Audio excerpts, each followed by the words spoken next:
Hello students, last class में बच्चों हमने स्टडी किया था calculation of radius of any particular orbit. Okay, आज की क्लास में बच्चों हमें सेकंड टर्म को डिराइव करना है, calculation of velocity of electron in a given orbit. ठीक है, क्योंकि देखो ऑर्बिट में कौन रिवॉल्व करता है, इलेक्ट्रॉन रिवॉल्व करता है। वो इलेक्ट्रॉन कितनी वेलोसिटी से रिवॉल्व करता है, आज की क्लास में हम उसे फाइंड आउट करना सीखेंगे। ओके बच्चों, तो हमारे पास स्टार्ट करते हैं हम इसकी डेरिवेशन से। तो देखो बच्चों, हमारे पास रेडियस की वैल्यू क्या आई थी, लास्ट क्लास में हमने जो डेरिवेशन की थी, तो रेडियस हमारे पास आ गया था बच्चों n² h² over 4π² m ZE²। Okay, radius का फॉर्मूला क्या आ गया था हमारे पास डिराइव करने पर, n² h² 4/4π² m ZE²। ठीक है, एक तो ये रिलेशन यूज़ होगा बच्चों। Second is MVR is equal to NH/2π। ठीक है, और इसे हम क्या कहते हैं बच्चों, quantization of angular momentum. Okay, तो बिल्कुल सिंपल सी चीज़ है बच्चों। यहाँ पे रेडियस की वैल्यू है हमारे पास, पुट करो इसे सेकंड इक्वेशन में। Put the value of R, put the value of R in equation 2।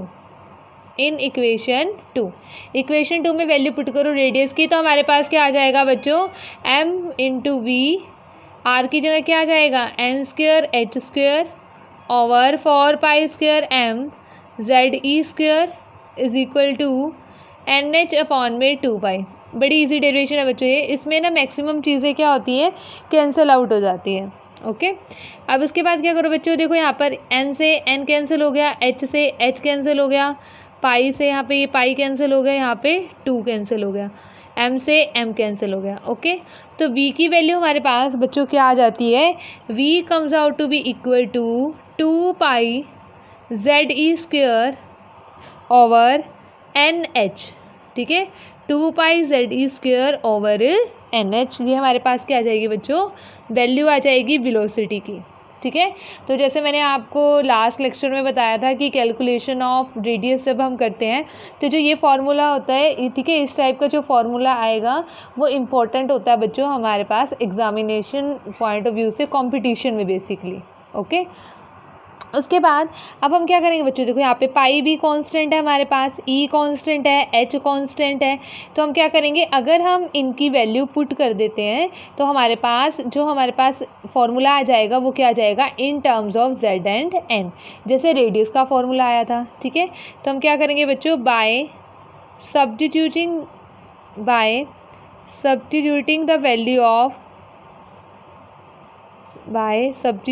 The value of pi, e and h, we get v is equal to 2.18 into 10⁸ z/में n। ठीक है बच्चों, इन सभी की वैल्यू को अगर हम पुट कर देते हैं तो हमारे पास आंसर क्या आ जाता है, 2.18 इंटू 10⁸ z/n सेंटीमीटर पर सेकेंड। ओके, तो ये हमारे पास क्या आ जाएगा बच्चों, फॉर्मूला आ जाएगा वेलोसिटी के लिए। ओके, अब देखो बच्चों, जैसे इस केस में हम क्या करते हैं, देखो अगर हमारे पास वेलोसिटी आ गई, ठीक है, तो हमसे अगर क्वेश्चन में पूछ लिया जाए कि आप लीनियर मोमेंटम कैलकुलेट करो, ठीक है, तो हम क्या कर सकते हैं, लीनियर मोमेंटम कैलकुलेट कर सकते हैं बड़ी आसानी से। ठीक है, क्योंकि लीनियर मोमेंटम क्या होता है बच्चों, P is equal to m into v. Mass तो हमें पता ही होगा इलेक्ट्रॉन का, वेलोसिटी क्या है आपके पास आ जाएगी, तो आप क्या कर सकते हो, लीनियर मोमेंटम कैलकुलेट कर सकते हो।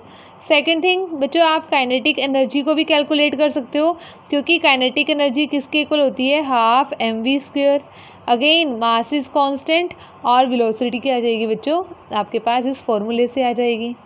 थर्ड थिंग, ठीक है, आप क्या कैलकुलेट कर सकते हैं, हम एंगुलर मोमेंटम बच्चों हम कैलकुलेट कर सकते हैं, एंगुलर मोमेंटम।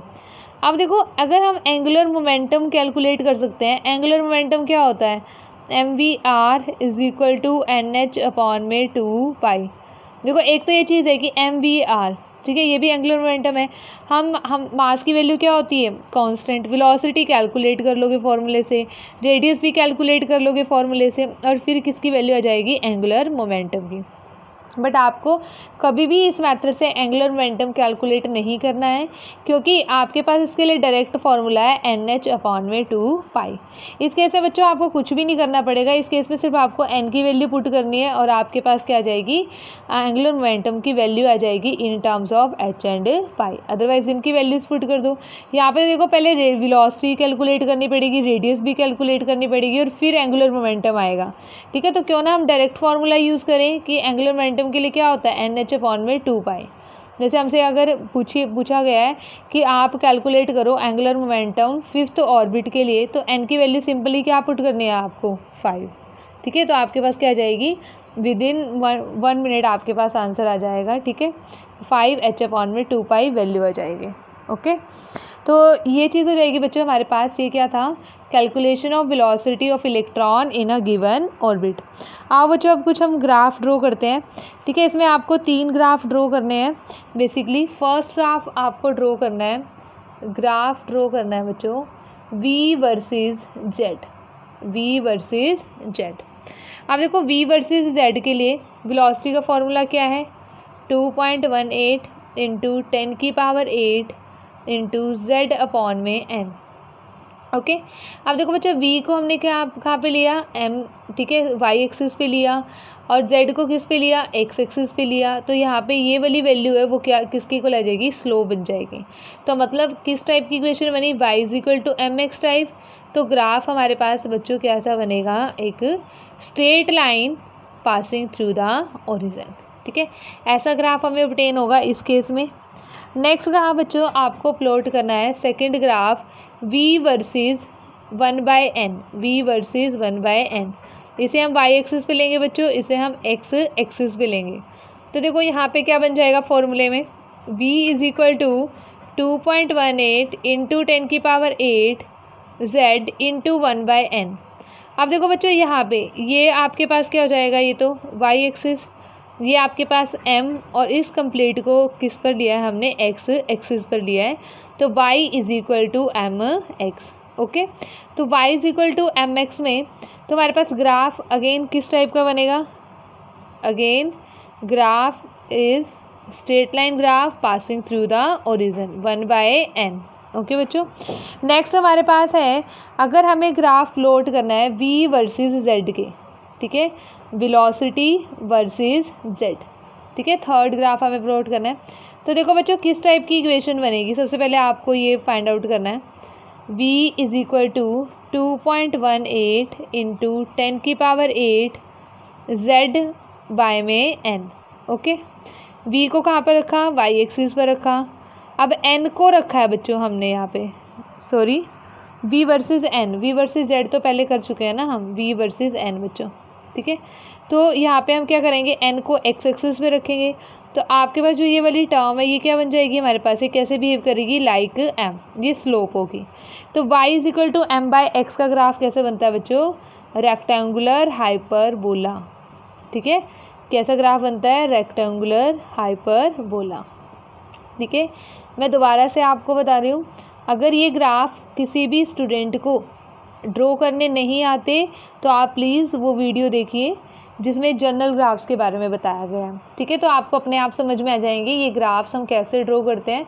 और बच्चों मैं आपको बार बार बोल रही हूँ, ये बहुत ही इंपॉर्टेंट है क्योंकि पूरी केमिस्ट्री में ये चीज़ चलती रहती है। ठीक है, कभी किसी चैप्टर में आ जाएगा, कभी किसी चैप्टर में। तो अगर आपको इनकी नॉलेज होगी तो आपको ग्राफ बनाने में कोई भी डिफ़िकल्टी नहीं होगी। ठीक है बच्चों, तो इस तरीके से हम क्या करते हैं, कैलकुलेशन ऑफ वेलोसिटी करते हैं किसी पर्टिकुलर ऑर्बिट में। तो बच्चों अगर हमें कोई भी, ठीक है, जैसे हमें हाइड्रोजन के लिए निकालना है 5th ऑर्बिट में, ठीक है, वेलोसिटी को फाइंड आउट करना है, तो n की वैल्यू 5 पुट करोगे, और z क्या बच्चों, एटॉमिक नंबर। तो हाइड्रोजन के लिए एटॉमिक नंबर क्या हो जाएगा, 1 हो जाएगा। ओके, अब अगर सपोज करो हमें हीलियम आयन के लिए पूछा गया हमसे, उसके 5th ऑर्बिट में आपको वेलोसिटी फाइंड आउट करनी है इलेक्ट्रॉन की, तो आप क्या करोगे, n की वैल्यू 5 पुट करेंगे हम, और z की value 2, because atomic number of helium is 2। Okay students, तो ठीक है बच्चों। तो हमारे पास क्या था बच्चों, calculation of velocity of electron in a given orbit.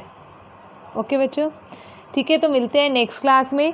Next class में बच्चों हम स्टडी करेंगे calculation of energy of electron in a particular orbit को हम स्टडी करेंगे।